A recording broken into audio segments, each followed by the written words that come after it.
पंजाब हुकूमत ने 17 सीटों वाला लग्जरी जहाज खरीद लिया क्योंकि उन्हें अंदाज़ा है कि अब तो एयरफोर्स का जहाज़ मिल रहा है, लेकिन जब शेख हसीना की तरह मुल्क से भागने का टाइम आएगा तो फिर कोई भी अपना जहाज़ नहीं देगा।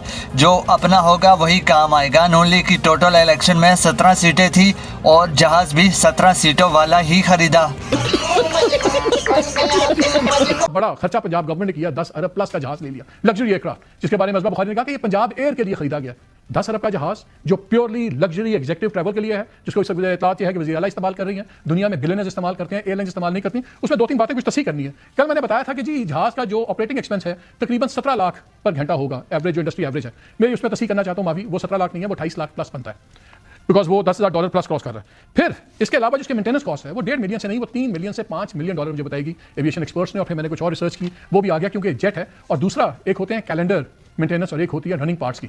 ये जो लग्जरी जेट्स हैं इनकी पार्ट्स की एक मुद्दत है, जहाज खड़ा भी रखें तो 3 माह बाद वो पुर्जा चेंज होंगे, 6 माह बाद वो फलानी चीज़ चेंज होगी। इनका स्पेशल जो है पायलट्स दूसरे, उनको हर साल रीट्रेनिंग के लिए जाना पड़ता है, इनके इंजीनियर्स को रेटिंग के लिए, वो अलहदा खर्चे हैं। और जो इंडस्ट्री का क्लोजेस्ट तरीन कंजर्वेटिव तरीन एस्टिमेट है कि ये जहाज उड़े खड़ा हो कुछ कर रहा हो, कम से कम 50 लाख रुपए मिनिमम इसका महीने का सिर्फ वही खर्चा है। तो हम साल का कोई 50-55 करोड़ रुपया देख रहे हैं सिर्फ इसमें होने का। लेकिन इसकी एक इंटरेस्टिंग चीज़ और भी सामने आई।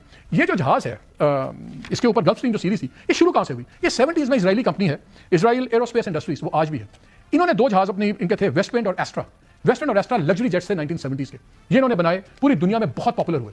फिर जो पैसा था वो अरबी शेखों के पास था मिडिल ईस्ट में, वो इजरायली जहाज ले नहीं सकते थे। फिर बड़ी अक्लमंदी की काम हुई, कंपनी दूसरी कंपनी कॉपरेट होती है अमेरिका में और वो फिर बिकती है, उसको जनरल इलेक्ट्रिक वाले ले लेते हैं, ये उसकी होली सब्सिडी बन जाती है। लेकिन आज भी जो इजरायली एयरस्पेस इंडस्ट्रीज है ये इसकी कंस्ट्रक्शन के अंदर मेन पार्टनर है। तो ये जो हमने 10-11 अरब का जहाज लिया है, इसमें से बहुत सा पैसा हमने बेसिकली इजराइल एरोस्पेस इंडस्ट्रीज को ऐसे इनडायरेक्ट भेजा है, बिकॉज वो इस प्रोजेक्ट को कर रहे हैं। और ये इजराइल का प्रोजेक्ट शुरू हुआ गल्फ स्ट्रीम का, बाद में उसके वो कहते हैं कि G which was later branded and serviced under the Gulfstream name, G100, G200, G280, ये सारे इजरायली कंपनी के शुरू हुए थे। अब इसकी रीपैकेजिंग वगैरह हो गई हुई है। ये है सारी चीजें जो हो रही हैं, लेकिन हमें क्या परवाह है? 12 लाख करोड़ लोगों को नहीं पता अगला खाना मिलेगा कहां से, हमें क्या परवाह है? 40-50% बच्चे स्टंटेड हैं, हमें क्या परवाह है? 2.5 करोड़ बच्चा स्कूलों से बाहर है, क्या है? लेकिन प्लेन तो अच्छा होना चाहिए ना ट्रैवल करने के लिए, वो आ गया है। और आया किस लिए? पंजाब एयर के लिए। और एक और चीज़ मैं आपको बता दूं, जहाज तक यूज हो रहा है, इसका कॉल साइन अभी भी अमेरिकन है क्योंकि अमेरिकन रजिस्टर्ड था।